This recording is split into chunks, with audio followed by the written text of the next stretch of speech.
ಕರ್ನಾಟಕದ ಒಂದು ಸರಳ ಮನೆ. ಅಲ್ಲಿ ಹುಟ್ಟಿದ ಒಂದು ಹುಡುಗ. ಆ ಹುಡುಗನ ಕನಸು ಏನು ಗೊತ್ತಾ? ಒಂದು ದಿನ ನನ್ನ ಹೆಸರೇ ಬ್ರ್ಯಾಂಡ್ ಆಗಬೇಕು ಎಂದು ಛಲದಿಂದ ನುಡಿದಿದ್ದರು. ಆ ಹುಡುಗನೇ ಇಂದು ವಿಶ್ವಕ್ಕೆ ಪರಿಚಿತವಾದ ಹೆಸರು, ನಮ್ಮೆಲ್ಲರ ರಾಕಿಂಗ್ ಸ್ಟಾರ್ ಯಶ್. ಅವರ ಮೂಲ ಹೆಸರು ನವೀನ್ ಕುಮಾರ್ ಗೌಡ. ಹುಟ್ಟಿದ್ದು ಹಾಸನ ಜಿಲ್ಲೆಯಲ್ಲಿ. ಅಪ್ಪ ಬಸ್ ಡ್ರೈವರ್ ಮತ್ತು ಕಂಡಕ್ಟರ್ ಆಗಿ ಕೆಲಸ ಮಾಡುತ್ತಿದ್ದರು. ಸರಳ ಜೀವನ ನಡೆಸುತ್ತಿದ್ದರು. ಆದರೆ ಅವರ ಗುರಿ, ಕನಸು ದೊಡ್ಡದು ಇತ್ತು. ಚಿತ್ರರಂಗಕ್ಕೆ ಬರುವ ಮೊದಲ ದಿನಗಳು ಸುಲಭವಾಗಿರಲಿಲ್ಲ. ಚಿಕ್ಕ ಚಿಕ್ಕ ಸೀರಿಯಲ್ ಪಾತ್ರಗಳು. ಅದರಲ್ಲೂ ಮೊದಲ ಬ್ರೇಕ್ ಸಿಕ್ಕದ್ದು ಟಿವಿ ಸೀರಿಯಲ್ ಮೂಲಕ. ಒಂದು ದಿನ ರಾತ್ರಿ ಅವರಿಗೆ ಇರೋದಕ್ಕೆ ರೂಮಿರಲಿಲ್ಲ. ಆ ಸಮಯದಲ್ಲಿ ಅವರ ಸ್ನೇಹಿತ, ನನ್ನ ರೂಮಿಗೆ ಬನ್ನಿ, ಉಳ್ಕೊಳ್ಳಿ ಅಂತ ಕರೆಯುತ್ತಾರೆ. ಅವರ ರೂಮಿಗೆ ಹೋಗಿ ನೋಡಿದರೆ ತುಂಬ ಚಿಕ್ಕದಾಗಿರುತ್ತದೆ. ಅದಕ್ಕೆ ಯಶ್ ರವರು, ಪರವಾಗಿಲ್ಲ, ನೀವು ಮಲ್ಕೊಳ್ಳಿ ಅಂತ ಹೇಳಿ ಮೆಜೆಸ್ಟಿಕ್ನಲ್ಲಿ ಬಂದು ಕುಳಿತು ಆಲೋಚನೆ ಮಾಡುತ್ತಾ ಮನಸ್ಸಿನಲ್ಲಿ ಒಂದು ಮಾತು ಇಟ್ಟುಕೊಂಡಿದ್ದರು: ನಾನು ಹೀರೋ ಆಗಬೇಕು, ಜನ ನನ್ನ ಹೆಸರು ಕೂಗಬೇಕು ಎಂದು. ಆನಂತರ ಸಿನಿಮಾ ಪ್ರವೇಶದ ಮೊದಲ ಹೆಜ್ಜೆ ಇಟ್ಟರು. 2008ರಲ್ಲಿ ಬಂದ ಸಿನಿಮಾ ಮೊಗ್ಗಿನ ಮನಸ್ಸು. ಈ ಚಿತ್ರದಲ್ಲಿ ಹೀರೋ ಆಗಿ ಅವರ ನಟನೆಯನ್ನು ಅಭಿಮಾನಿಗಳು ಮೆಚ್ಚಿಕೊಂಡಿದ್ದರು. ಆದರೆ ಅಲ್ಲಿ ಆರಂಭವಾದ ಪ್ರಯಾಣ.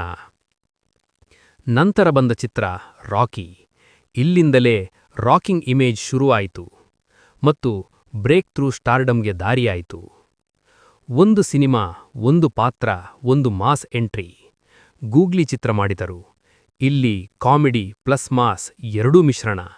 ಅವರ ಟೈಮಿಂಗ್, ಅವರ ಸ್ಟೈಲ್ ಯುವಕರಿಗೆ ನೇರ ಕನೆಕ್ಷನ್ ಆದರು. ಅವರ ಇತಿಹಾಸ ಬರೆದ ಚಿತ್ರ KGF. ನಂತರ ಬಂದದ್ದು ಭಾರತದ ಚಿತ್ರರಂಗವೇ ಕನ್ನಡದ ಸ್ಯಾಂಡಲ್ವುಡ್ ಸಿನಿಮಾದ ಕಡೆಗೆ ತಲೆಯೆತ್ತಿ ನೋಡುವಂತೆ ಮಾಡಿದ್ದು KGF ಚಾಪ್ಟರ್ 1 ಮತ್ತು KGF ಚಾಪ್ಟರ್ 2. ರಾಕಿಭಾಯ್ ಪಾತ್ರದಲ್ಲಿ ಅವರು ಕೇವಲ ನಟಿಸಲಿಲ್ಲ, ಅವರು ಆ ಪಾತ್ರವಾಗಿ ಬಿಟ್ಟರು. ಅವರ mass dialogue: violence, violence, violence. I don't like it, I avoid.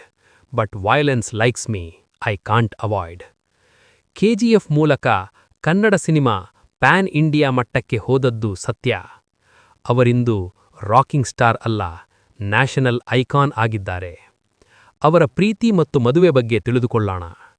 Serial ಕಾಲದಲ್ಲಿ ಪರಿಚಯವಾದವರು ರಾಧಿಕಾ ಪಂಡಿತ್. ಅವರ ಪ್ರೀತಿ ಶಾಂತ, ಸರಳ, ಗೌರವಪೂರ್ಣ. ಯಶ್ ಪ್ರಪೋಸ್ ಮಾಡಿದ್ದು ತುಂಬ ಪ್ರೈವೇಟ್ ಆಗಿ. 2016ರಲ್ಲಿ ಮದುವೆ ಮಾಡಿಕೊಂಡರು. ಇವರಿಬ್ಬರ ಸಂಬಂಧ ಪ್ರೀತಿಗಿಂತ ಮೇಲಿನ ಸ್ನೇಹ ತುಂಬ ಅದ್ಭುತವಾಗಿತ್ತು. ಇಂದು ಇಬ್ಬರು ಮಕ್ಕಳೊಂದಿಗೆ ಸಂತೋಷ ಜೀವನವನ್ನು ನಡೆಸುತ್ತಿದ್ದಾರೆ. ಅವರ ಸಾಧನೆಗಳು ಯಾವುದೆಂದರೆ ಹಲವು ಫಿಲ್ಮ್ ಫೇರ್ ಮತ್ತು ಸೈಮಾ ಅವಾರ್ಡುಗಳು. KGF ಮೂಲಕ 1000+ ಕೋಟಿ ಕ್ಲಬ್ ಸೇರಿದ ಮೊದಲ ಕನ್ನಡದ ಸಿನಿಮಾ. ಕನ್ನಡ ಇಂಡಸ್ಟ್ರಿಗೆ ನ್ಯಾಷನಲ್ ರೆಕಗ್ನಿಷನ್. ಯುವಕರಿಗೆ ಪ್ರೇರಣೆ. ಅವರು ಹೇಳೋ ಒಂದು ಮಾತು: ನಿಮ್ಮ ಕನಸು ದೊಡ್ಡದಾದರೆ ನಿಮ್ಮ ಪ್ರಯತ್ನ ಇನ್ನೂ ದೊಡ್ಡದಾಗಬೇಕು ಎಂದು. ಮುಂದಿನ ಅಧ್ಯಾಯದ ಚಿತ್ರ ಟಾಕ್ಸಿಕ್.